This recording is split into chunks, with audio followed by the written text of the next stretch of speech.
Olete mõelnud, miks näiteks tenniseturniiridel, kui seis on päris hea sportlasel, hakkab ta äkki kaotama?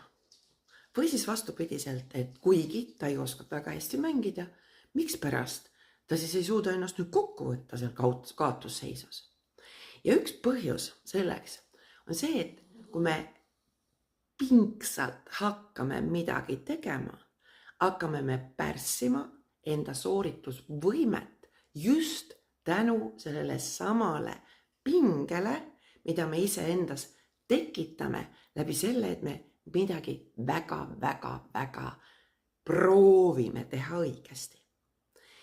Samaaegselt näiteks, kui tekib üleväsimus, et oled juba ära väsinud mingist protsessist ja mõtled, okei, las olla.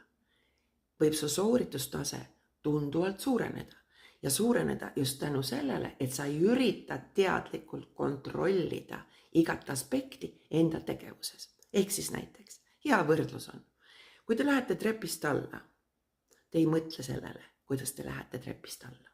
Aga nii kui te hakkate mõtlema, et ohoh, vasak jalg, parem jalg, kus on käetugi, suure tõenäosusega võib tekkida nii-öelda error ehk siis viga, sest et see, mida me oleme omandanud, oskame me muidu, aga kui me nüüd hakkame nii-öelda üle mõtlema, ei pruugi meil see asi üldse niimoodi välja tulla. Just tänu sellele, et kogu hingega me proovime kontrollida igat liigutuse detaili.